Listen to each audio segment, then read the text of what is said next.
जगत सारा क्षणिक है और आत्मा एक नित्य है। आत्मा का अनुभव बस एकमात्र नित्य है।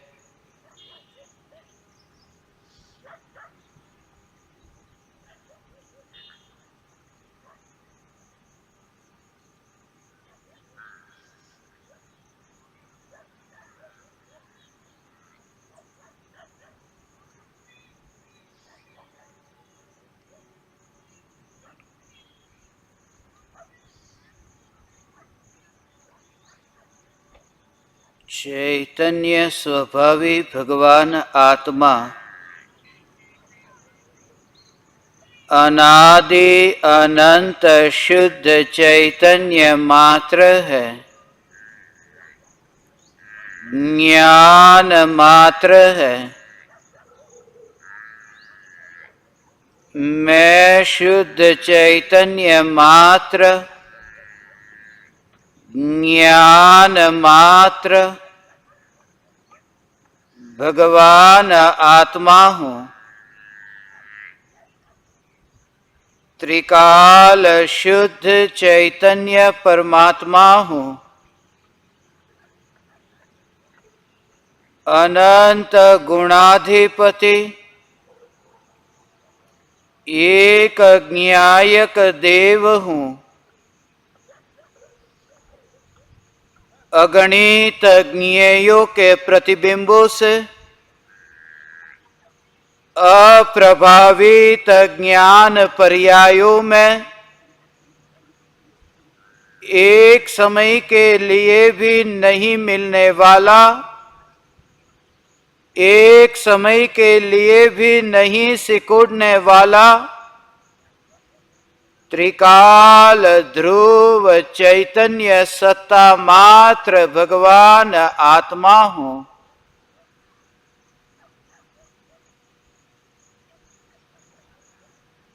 अनंत गुणाधिपति ज्ञायक देव, अनंत गुणों का धाम है। अनंत गुणों के भेद होने पर भी जो द्रव्य अभेद एक है, यह एक ज्ञायक देव ही मैं हूं। इस एक ज्ञायक देव का अंत नहीं। ऐसे इस ज्ञायक देव में अंत होने वाली पर्याय जब अभेद होती है, तब वह पर्याय एकांत का अनुभव करते हैं। भीड़ में रह करके भी एकांत का अनुभव करती है। भीड़ के कारण भीड़ बाधा नहीं पहुंचाती, भीड़ के विकल्प के कारण भीड़ बाधा पहुंचाती है। वास्तव में भीड़ बाधा ही नहीं पहुंचाती, भीड़ का विकल्प बाधा पहुंचाता है। अनंत गुणों के भेद है। निर्विकल्प अनुभूति के काल में प्रत्येक गुण का परिणमन स्वतंत्र होता है। निर्विकल्प अनुभूति होने से दो गुण स्वयं की स्वतंत्रता को छोड़ नहीं देते।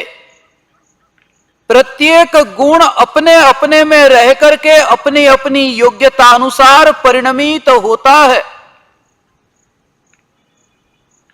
प्रत्येक गुण स्वतंत्र है, फिर भी द्रव्य अभेद एक है। अनंत गुणों के भेद तो है, मगर अनंत गुणों के भेद का विकल्प नहीं है। इसलिए अनंत गुणों की भीड़ होने पर भी ज्ञानी सदैव एकांतवासी है। जहां है वहां एकांत की मस्ती में मस्त है, क्योंकि प्रत्येक ज्ञानी एकांत की मस्ती में मस्त है। एकांत की मस्ती में वह मस्त है जो अंतर्मुखी है। भीड़ इकट्ठी होती है बहिर्मुखी व्यक्तियों से और एकांत प्रकट होता है अंतर्मुखी ज्ञानियों से। यदि बहिर्मुखी व्यक्ति 10 है तो 10 व्यक्तियों का एक दूसरे के साथ जो संबंध बनेगा वो सिर्फ 10 प्रकार का नहीं होगा, वह हजारों लाखों प्रकार के अंदर अंदर अंदर अंदर संबंध बनेंगे। यदि 100 ज्ञानी है और ज्ञानी अपने आत्मा की आराधना में एकांत में मस्त है, एकांत में आनंद का भोग करते हैं, तो वे 100 ज्ञानी भी भीड़ में नहीं है। इसलिए यह कहा जहां अंतर्मुखी है वहां एकांत है, जहां बहिर्मुखी है वहां भीड़ है। हे ज्ञान दीपक, आज मैं तुमसे अंतर्मुखी होने की कला कहता हूं। बहुत कम जीवों को यह कला रुचिकर लगेगी, क्योंकि भीड़ के कारण ही हमने ये माना है कि हमारी सुरक्षा है। यदि कोई न हो, एकांत में रहना मंजूर नहीं। कोई न कोई तो साथी चाहिए, वो अकेलापन मंजूर नहीं, वरना शादी करने की जरूरत क्या थी? कि कोई न कोई जीवन साथी चाहिए, कोई न कोई साथी चाहिए। पहाड़ के शिखर की यात्रा करते समय भी कोई न हो तो हाथ में एक लाठी लेकर के यात्रा करते हैं। इसकी क्या जरूरत? पैरों से चला जा सकता है, फिर भी लाठी, क्योंकि कोई ना कोई साथ चाहिए। ये गुलामी है, ये परतंत्रता है कि कोई पराया चाहिए। जहां दृष्टि अंतर्मुख होती है कि ये गुलामी छूट जाती है, जहां अंतर्मुख ज्ञानी हुआ कि कोई पराये की गुलामी न रही।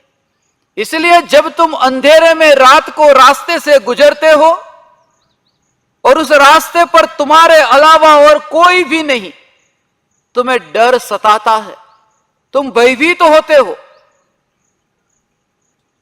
तुम राम राम राम राम का मंत्र जाप करने लगते हो। वैसे दिन में राम याद नहीं आए, ये आधी रात को राम का स्मरण एक ही कारण से कि वहां कोई पराया व्यक्ति नहीं। जहां कोई पराया व्यक्ति नहीं, तब तुम किसी और का साथ खोजते हो, फिर भले ही वह तुम्हारी स्वयं की वाणी ही क्यों न हो, तुम्हारे वचन ही क्यों न हो, मगर उस समय भी तुम्हें एक सांत्वना मिलती है कि कोई ना कोई है मेरे साथ। ये वाणी तो है, ये राम का नाम तो है, या फिर ये हनुमान चालीसा का पाठ तो है, कोई न कोई पराया। और जहां अंतर में अभेद एक ज्ञायक देव की परिपूर्णता अंतर में मस्त होकर के भोगी, वहां हे ज्ञान दीपक किसी पराये के साथ की जरूरत न रही। अनादिकाल का ऐसा जो साथी संगी माना था, वह विकल्प भी न रहा और गुलामी न लगी कि कुछ छूट गया। अनादिकाल का जो मिथ्यात्व का भाव था, वो मिथ्यात्व के भाव की मृत्यु हुई, फिर भी ऐसा न लगा कि कुछ छूट गया। एक ही कारण से, क्योंकि भीतर में अंतर में परिपूर्ण स्वरूप को पाया। और यह दुनिया बर्दाश्त नहीं कर सकती तुम्हारी उस एकांत की मस्ती को, क्योंकि दुनिया है स्वार्थी। दुनिया अपने स्वार्थ को देखती है। इसलिए बुद्ध जब अपने घर से निकल गए, बुद्ध के बाप को बहुत बुरा लगा कि तू आधी रात को मुझे छोड़कर चला गया? बुद्ध ने कहा, मेरी और देखो, मैं वह होकर के वापिस नहीं लौटा हूं जो गया था। मगर बाप ने कहा, मुझे पूछे बिना तूने ये काम क्यों किया? अहंकार को झटका लगता है। एक बेटा खड़ा है और बाप बोलता है, खड़ा क्यों है, बैठ जा। और बेटा कहता है, मैं खड़ा रहूंगा। बाप कहता है, तो फिर खड़ा रहे, मत बैठ नीचे। मगर तुझे मानना मेरा ही पड़ेगा, मैं जो कहता हूं वह तुझे मानना पड़ेगा। यह अहंकारियों की चाल है। अहंकारी हमेशा यही चाहता है कि कोई ज्ञानी मुनि धर्म की यात्रा की ओर आगे बढ़े तो भी उसकी टांग पकड़कर नीचे में गिराऊं। मगर रुकता नहीं है ज्ञानी, क्योंकि अंतर में जो एकांत में आनंद और मस्ती को भोगा, अब अनंत संसारी भी टांग खींच करके नीचे लाए तो भी ला नहीं सकते। यही तो कारण है कि अनंत परमाणु शरीर के जब सिद्ध अवस्था को कोई उपलब्ध होता है, ऊर्ध्व गमन होता है। कभी तुमने यह विचार किया कि जो सिद्ध परमात्मा ऊर्ध्व गमन करके लोक के अग्रभाग पर विराजमान होते हैं, फिर वे वापिस कभी नीचे नहीं आते। परमाणुओं की गति, परमाणुओं की यात्रा होती है। परमाणु ऊर्ध्वगमन होकर के फिर वह अधोगमन को भी प्राप्त होते हैं। मगर सिद्ध परमात्मा जिनका ऊर्ध्वगमन हुआ, फिर नीचे न गिरेंगे, नीचे न आएंगे। यही तो पुरुषार्थ का बल है कि एक बार ऊर्ध्वगमन की यात्रा हुई, वही तो पुरुषार्थ का बल है। अब वहां कोई उन्हें नीचे उतार नहीं सकते। वहां ऐसी कोई सुविधा ही नहीं है कि वापिस लौट कर आए, ऐसी कोई सुविधा नहीं।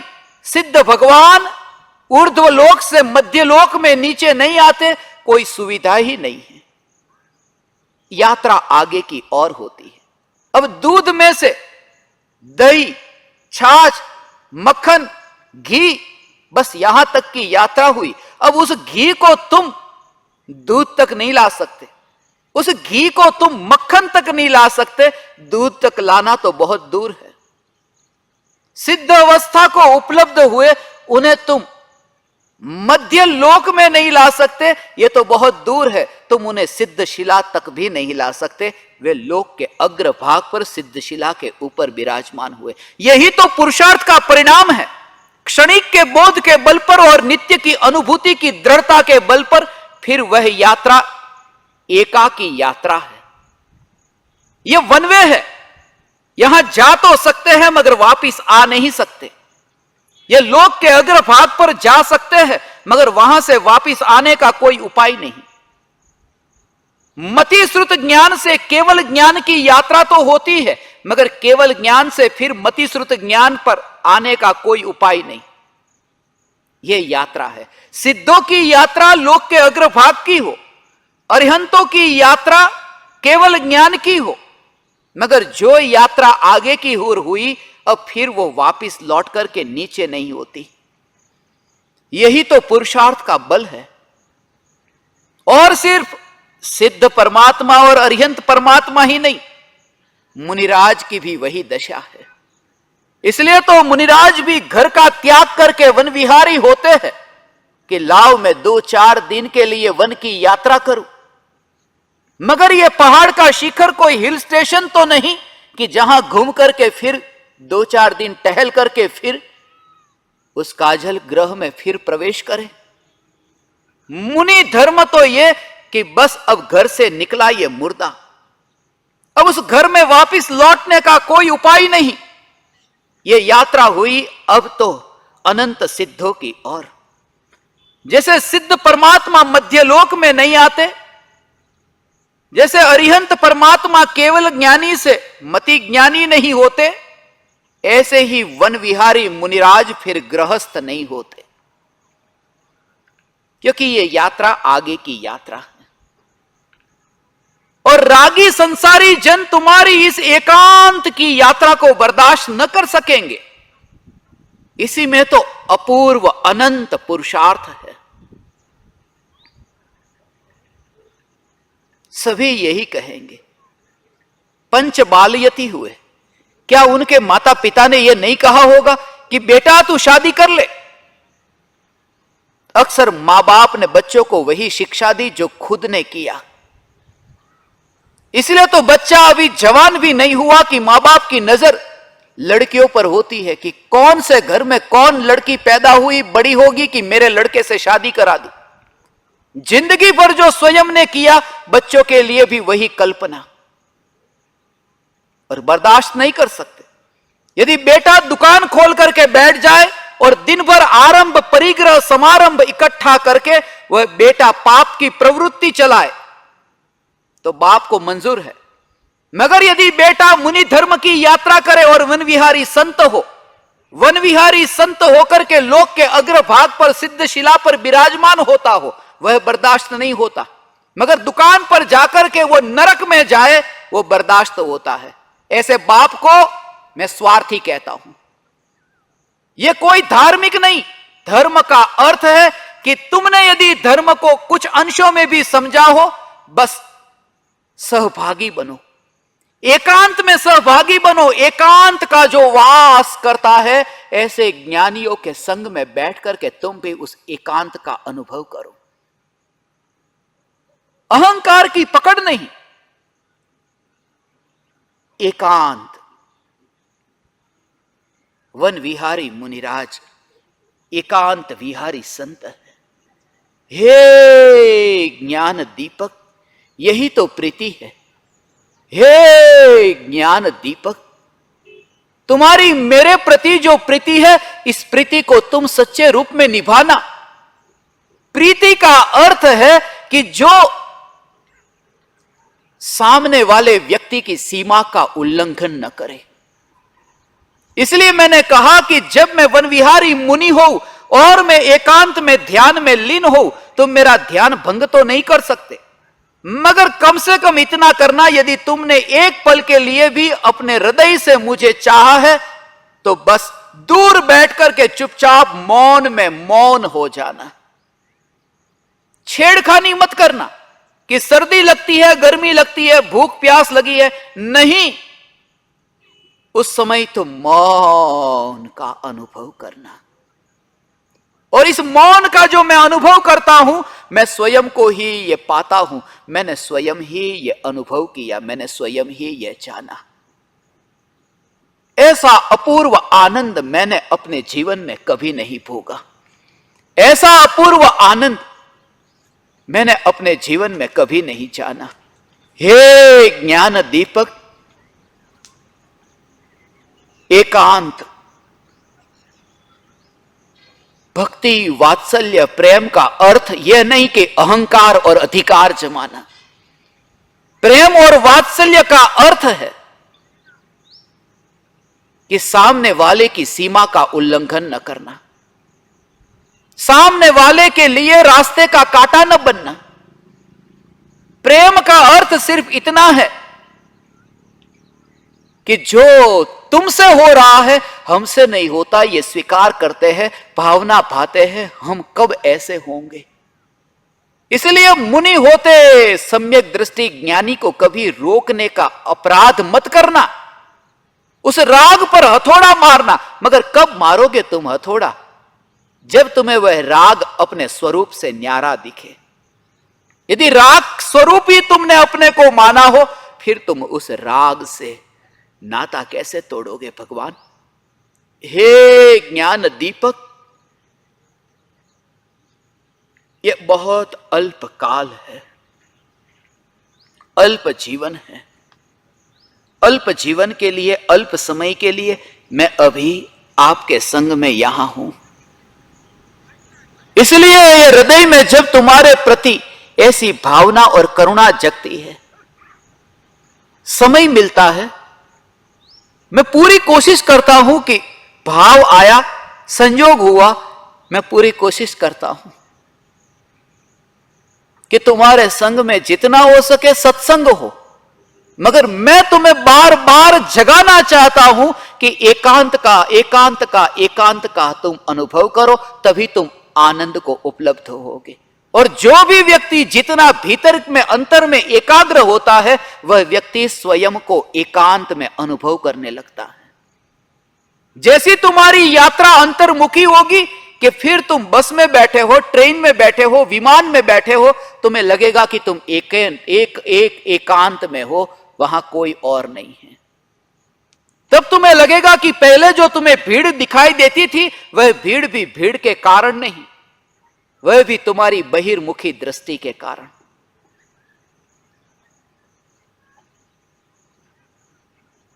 यह मार्ग ऐसा है। आज मैं तुम्हें चैतन्य तत्व की मस्ती बताने के लिए आया, मगर इतना समय मैं अभी आपके साथ में बैठ सकूं नहीं बैठ सकूं पता नहीं। यह भी तुम्हारे भाग्य पर है। मेरे सामने जो लैपटॉप है, लैपटॉप की बैटरी डिस्चार्ज होने जा रही है।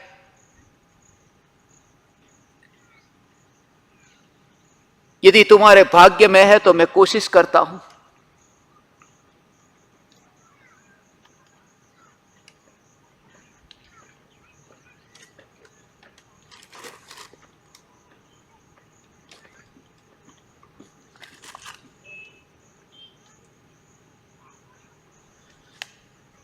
नहीं है तुम्हारे भाग्य में, फिर भी इस भाग्य से न्यारा मैं हूं, यह जागृति बनी रहे।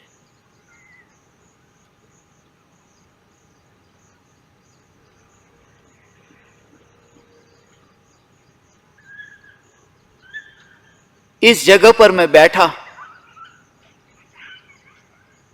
मैंने देखा कि तुमसे मिलने के लिए यहां पर इंटरनेट का कनेक्शन बहुत पावरफुल है। मैं लैपटॉप को भी पूरी तरह से चार्ज करके लाया था, मगर बैटरी डिस्चार्ज हो गई। गांव में किसी से मैंने कहा था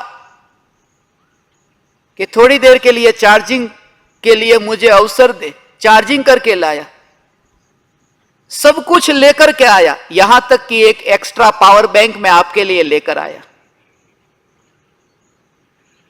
मगर एकांत एकांत एकांत की मस्ती थी कि लैपटॉप लाया, इंटरनेट कनेक्शन के लिए वाईफाई का केबल लेकर आया, वाईफाई का डोंगल लेकर आया, पावर बैंक लेकर आया, सब कुछ आपके लिए लेकर आया, मगर पावर बैंक और लैपटॉप के बीच में जो कनेक्ट होने वाला एक केबल होता है, वही कहीं छूट गया, पता नहीं कहां छूट गया।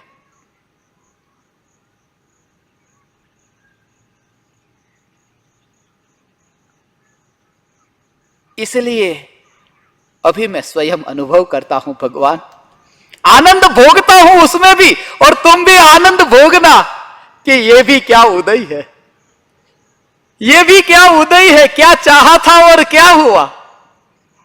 इतनी तैयारी करके लैपटॉप सेट कर दो, कैमरा सेट कर दो, इंटरनेट कनेक्शन जोड़ दो, सब, और याद आया अंत में कि लाओ पावर बैंक से लैपटॉप को कनेक्ट कर दूं कि चार्जिंग खाली ना हो जाए, मगर केबल ही नहीं है। इसमें भी मस्ती है। बाहर का केबल का कनेक्शन जुड़े या न जुड़े, श्रद्धा का न्यायक से कनेक्शन सदा बना रहे, और यह आनंद है। सत्संग का प्रयोजन क्या? रोने धोने के लिए सत्संग थोड़ी रखता हूं, आनंद का भोग करने के लिए कि मैं अपने आनंद को तुम्हारे साथ बांट सकूं। बांटा नहीं जा सकता, मगर भाव तो आता है, आनंद को बांटू, क्योंकि कोई भी व्यक्ति दूसरे को वही बांट सकता है जो खुद के पास है। जो दुखी है वो दूसरे को दुख के अलावा क्या दे सकता है। जो आनंद में है वो आनंद में, आनंद की मस्ती में वो आनंद बांटेगा।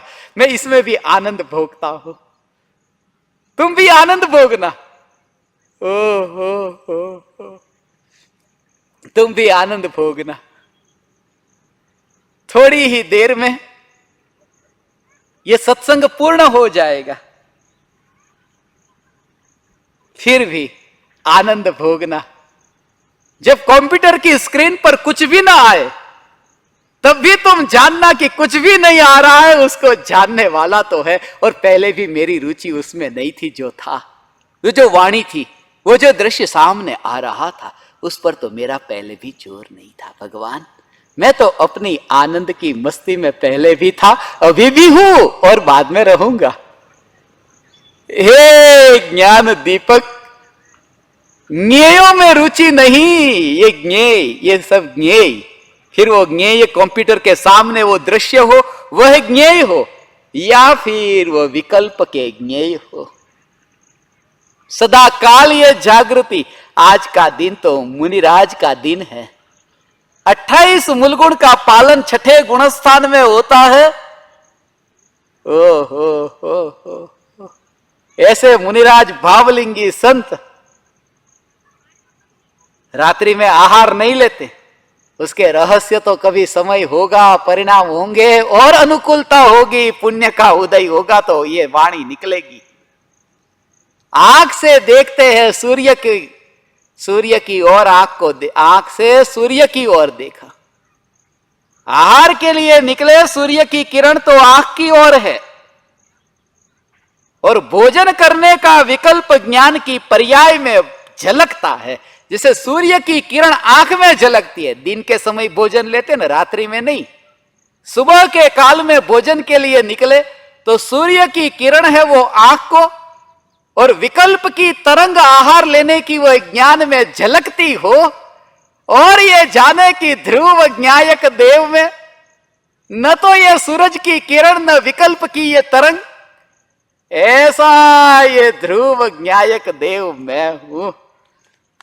इसमें भी मस्ती, इसमें भी अधूरा लगता ही नहीं है। ऐसी मस्ती हो, कोई भी ध्येय तुम्हारा हो तो ध्येय एक ही की चैतन्य की जागृति।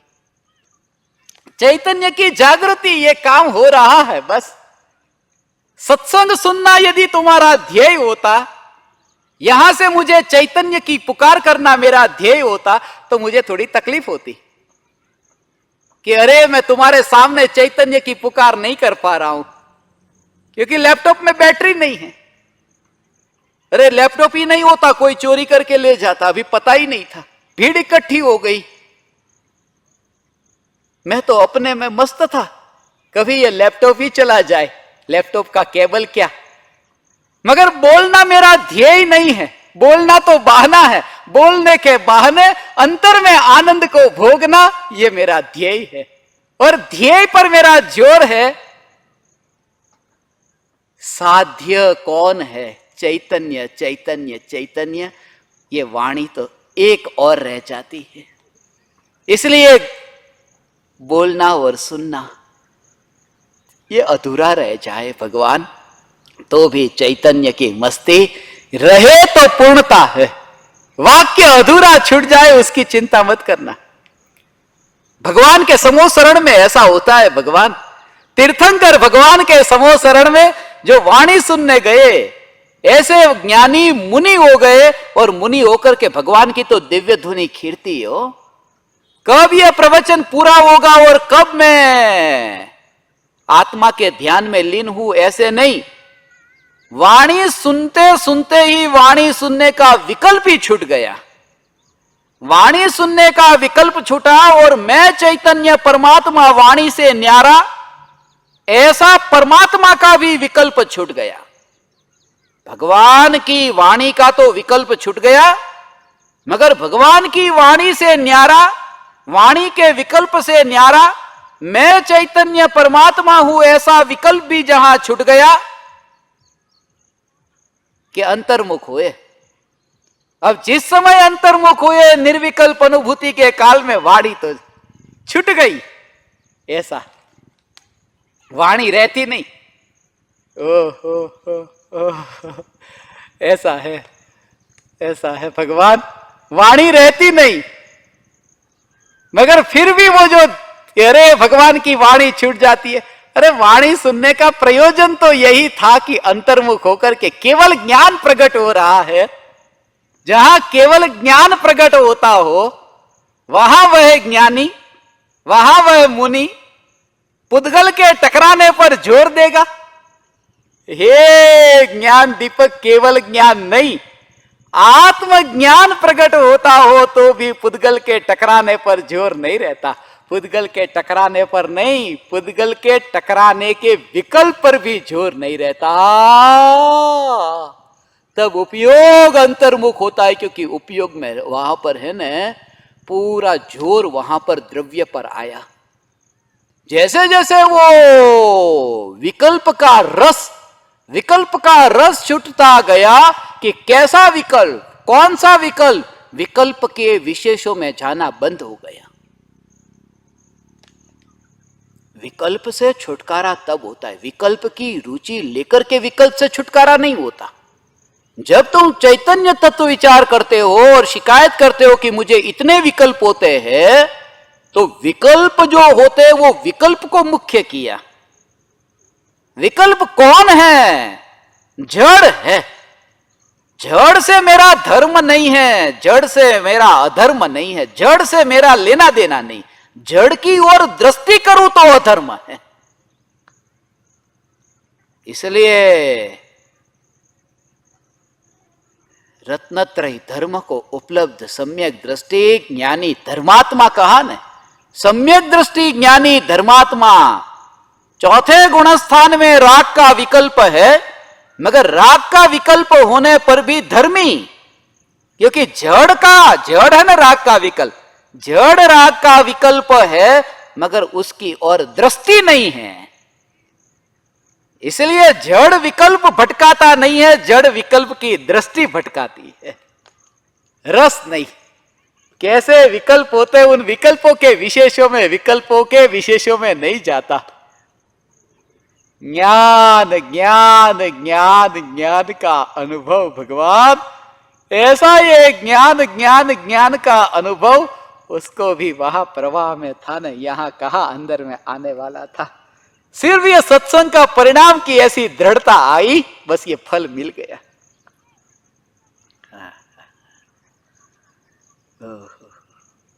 जब ये वाणी सुनने का भाव आए, वाणी सुनने की क्रिया होती हो, ऐसी ये वाणी सुनने की क्रिया में ज्ञान में वृद्धि हुई, ज्ञान में क्षयोपशम ज्ञान में वृद्धि हुई, ज्ञान में जो वृद्धि हुई और ज्ञान में जो जानना हो रहा है, ये जागृति कि जितना भी जानना होता है, ये जितना भी जानना होता है, ये जानना भगवान, जानना न्यायक देव के भीतर आता ही नहीं, तो जानने पर जोर में क्यों दूं? जानना न्यायक देव में आता नहीं।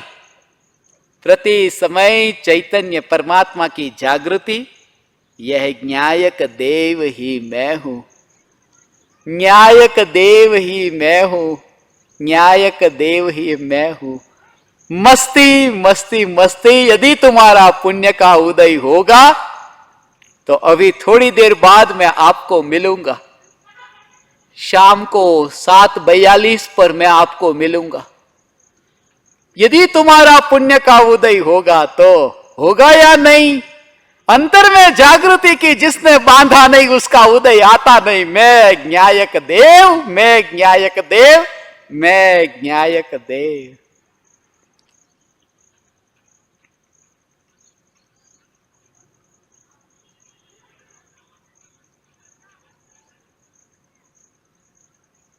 ओ